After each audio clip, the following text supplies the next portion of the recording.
Hey everyone, off the Mike Sports Network here with the football season winding down with Super Bowl coming up. We're gonna do some Cavs thoughts here. Cavs played the Boston Celtics tonight. They lose. Second time they've lost to the Celtics this year. They lose 112-105. The Cavs were actually down by 20 points at one point in this game and somehow were in position to potentially win this game had they not committed a key turnover. Might have had a three to cut it to two. But yeah, the Cavs they fall to 40-10. Let me say that again. The Cavs are 40-10 through 50 games. That is remarkable any way you slice it. But I know the way that this is going to land, and I've already seen it from Cavs and media members alike. They're freaking out because we're not close enough to the Celtics. They're the standard in the Eastern Conference. They're the standard in the NBA. They're the champions. I got to tell you, and some Boston fans might get into my mentions. Every time I watch this team, I come away unimpressed. They look, this should have been a runaway. Like this is supposed to be the reigning champions. And yeah, the Cavs are really really good. But let me read you off the numbers here. So the Cavs only made 11 threes. They were 11 for 39 from 3. They shot 28% from 3. Celtics hit 17 out of 48 threes. And, a lot of the numbers dictated to you like points in the paint they won.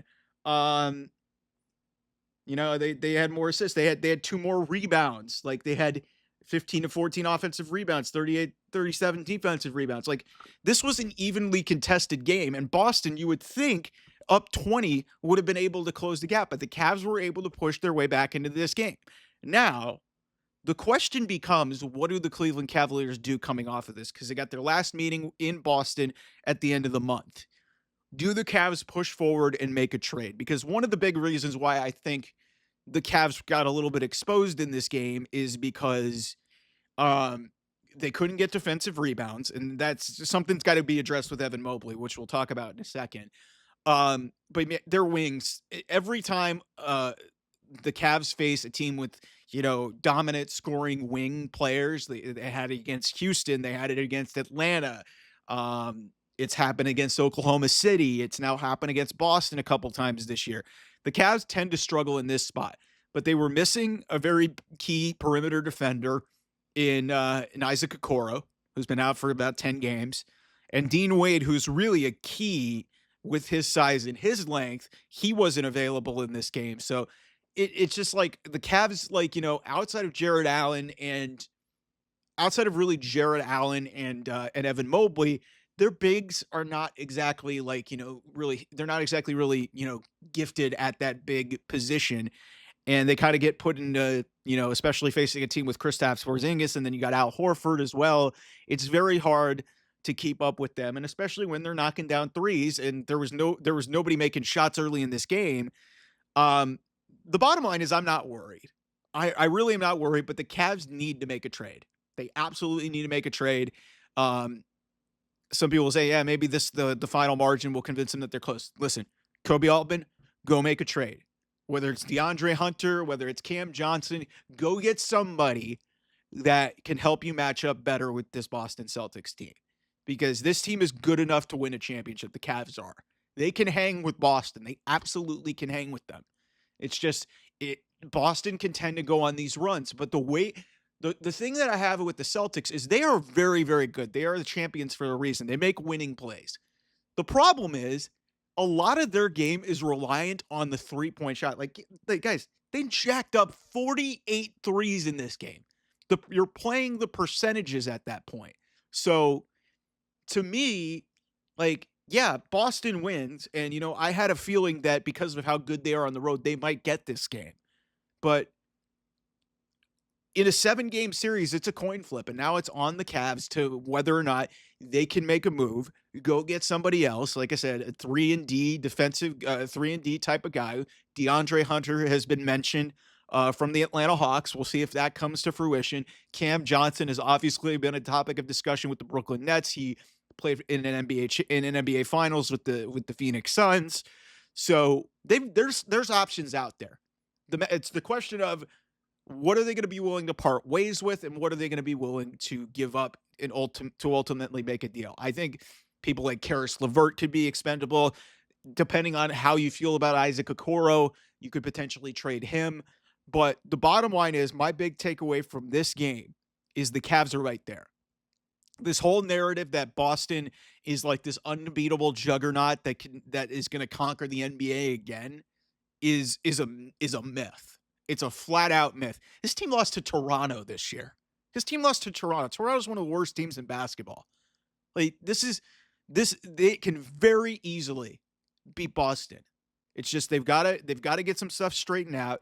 Uh, some of their defensive they got to fix some of their defensive woes. They got to get healthy, and most of all, I think they've got to make a trade. The other thing that needs to be addressed: Evan Mobley was terrible tonight, and he's an all-star. I mean, in some ways, he's one of the Cavs' most important players on this team.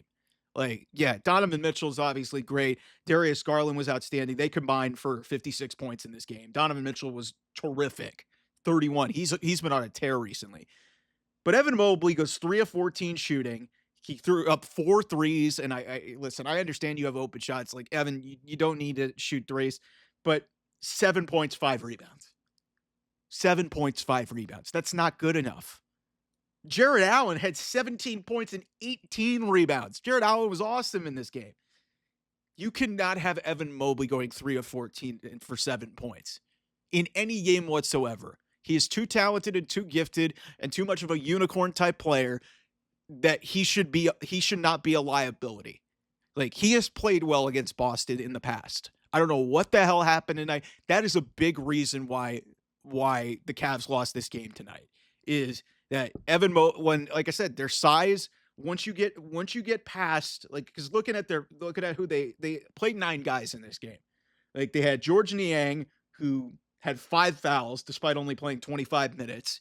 Karis LeVert only played 17 minutes, didn't make a shot. Ty Jerome, 5 points, and Sam Merrill was a pleasant surprise, made 3 threes, and also had 3 free throws because he was fouled on one, and he was great in this game. But Evan Mobley really is the glue that holds this team together. If he's great, this team can win a championship. They can. But because he was not great, and guys like Kristaps Porzingis were causing him issues, that leads to problems. And you can't just have it be Donovan Mitchell and Darius Garland. You can't. When this team thrives, it's when all of their guys are playing well together.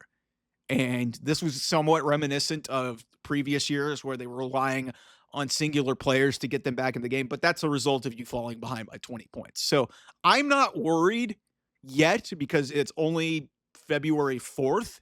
The NBA Finals and the conference finals are not until April, May, and June.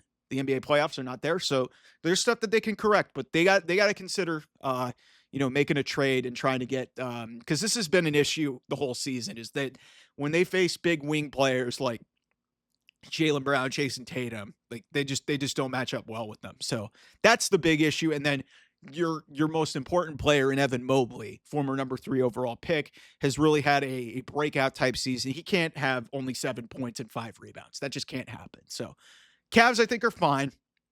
They're 40-10 through their first 50 games this season, which is remarkable. One of the best records in the league. But hey, you know what? You played the defending champs. You lost by 7 when you were down by 20. They outshot you. You turn over the ball a decent amount, and you found a way to make this a game.